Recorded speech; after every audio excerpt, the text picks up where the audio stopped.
Hi everybody, I'm Louise and I'm from AbSafe. So my final 10-minute teach is on happiness. And I think it's really important that we talk about happiness in terms of what we feel it is, how we can contribute to our own happiness, therefore contribute to other people's happiness, therefore contribute to the world's happiness. And I think we all have a little part to play. So I want to tell you a little story. So I was at a conference and quite recently, and they were talking about what is good leadership. And so the usual stuff came out: kind, considerate, empowering, fun, honest, supportive. And the list was quite extensive. And we all remember when we have experienced good leadership, and we all remember when we've experienced poor leadership. And I know Dr. Lizzie on here talks a lot about toxicity in leadership and management. But interestingly, what occurred to me when I was reading the list was we all have a responsibility, and we can call it happiness, we can call it contributions, we can call it several things. But I guess happiness for me is where we turn up every day and try our best and know that we've tried our best, because that sense of achievement organically is who we are. We like to have something we've achieved that day. So we know that if people are suffering with mental health issues, we know even just encouraging people to make their bed that morning. And if that's the only thing they can do, well, at least they've achieved that, apart from getting out of the bed. And I think that sense of achievement and belonging and partnership are definitely values that contribute to our happiness. Now, we know happiness is transient. Like, we're not all going to go around being happy all the time or feeling joyful or feeling jolly. But happiness is more intrinsic. It's something that's inside us.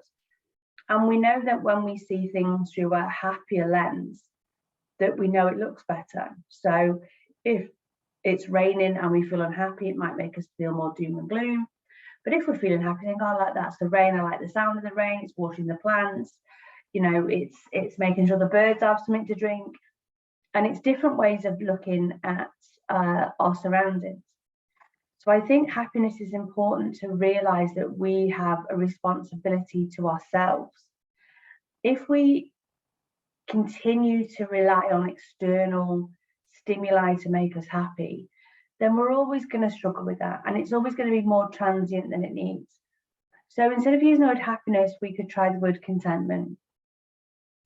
And I think the word contentment really follows on nicely to what we've spoken about in the previous 10-minute teachers. Is the what is contentment? Contentment is a resilience built on a sense of I'm not entitled to this feeling. I need to work on this feeling. And I do like the analogy of the gym, and I've probably used it before, is that when you go to the gym and the first time you think, oh, I'm not going to survive this, you fall off this is a true story. I actually fell off the spin bike. Yeah. And I was probably the oldest person in the class as well. Bless them. They were very, very worried about me. And I was like, no, I fall off lots of things. And it's not the first time I've fallen off a bike either. And all the bikes I've fallen off have been stationary. But my point is that we have to practice at it, and we have to fight for our feeling to be contentment. And I understand that sometimes in our lives that's very difficult, but we have to start small. We have to maybe look and open the window and just get a sense that we are a part of something bigger. And we do that because we came from caves, and we do that because organically that's who we are. We're outdoor people. We're people that spent a lot of time hunting and gathering outside and living in communities. So we are not going to dispel that, and we're not going to wipe that out in a couple of centuries. So I think in terms of where we're at with the 10-minute teaching, how it makes us better leaders, is that we need to take responsibility, not just for our staff, not just for our companies, but ourselves. And really take a little think and thought and feel about where we are that day. And if we need to navigate that day differently, then we should, if we can. And if we need to maybe move a meeting because that's not the right time for that meeting, then if we can, we should. Because what we want to do is give the best of who we are that day, not for the person receiving it, which I think is a good thing, but actually we want to have a sense that we did the best that we could. And sometimes that we wake up, or sometimes we're in a place, or sometimes we've heard news that's really tragic. And then we're not able to kind of switch that on and push through. Now we could do, we're all resilient people, we all work in business, or we're attached to business or public speakers. But actually what we do when we push on sometimes is kind of push those feelings down, or push that sense of, I'm not going to be great today. Because whatever we do, we can be great, whether we're making a cup of tea, whether we're doing the dishes, whether we're working with staff, whether we're buying tea bags from the supermarket, which I've done this morning. We can all do that in a way that may be great. So it's not the big things that are great. It is the small things, the things that you do to replenish yourself, the things that you do that you find a sense of contentment and belonging and presence. Because the other important aspect of being happy or content is a sense of presence, is a sense of being, I'm here, this is my experience, what am I going to choose to do with it? When kids come to the SAFE, we have a mental wellbeing room. And this is what we ask them. You can choose whether you get up today and feel a bit grumpy and go into school and maybe be a bit naughty, a bit disruptive. Usually you can choose to be less disruptive, whatever your diagnosis might be, whatever your situation is at home. Because we know that if we create less conflict, we and ourselves will be more content and therefore happier. And I want to use happiness in the broadest sense. And again, it's not just about going around with a smile on your face and going, yeah, that's great, that's amazing. And sometimes it is great and amazing. But actually, sometimes we just need to take a breath. And we can do that without any big kind of dramatic pause. But sometimes it's just about, okay, this is going to be okay because I have resilience. I've worked through aspects of these feelings that I'm able then to kind of work out how to do this the best way I can. And it's down to what we teach young people around problem solving. So if we can teach young people around problem solving about getting into water or not getting into water, going on railway lines, don't go on railway lines. And you shouldn't be on railway lines, by the way. I feel like I need to say adults that as well, because we know adults go on railway lines. So we can teach choice around all aspects of our lives and how choice can impact on what we do with the limited resources we have sometimes. And this isn't an easy thing to do. But I do want people to believe they have a choice, how limited that may be, or how great that may be. And I think choices are very different for different people. And I'm not here to make a social comment on trauma or mental health. I'm just here to say that we have a choice. As individuals, we have a choice. Whether that is choosing to get up that day and just make our bed and just feel glad and happy and rejoice in the fact that we've accomplished that task, or we're going to go and work and run a big company that's got 500 employees. Either way, we can choose to do that in a way that we want everybody that filters around us to feel that sense of contentment and assurity, and actually the vulnerability that comes with that you say, actually, today's not a great day for me because, or can we just push that meeting back 10 minutes because I just need 10 minutes.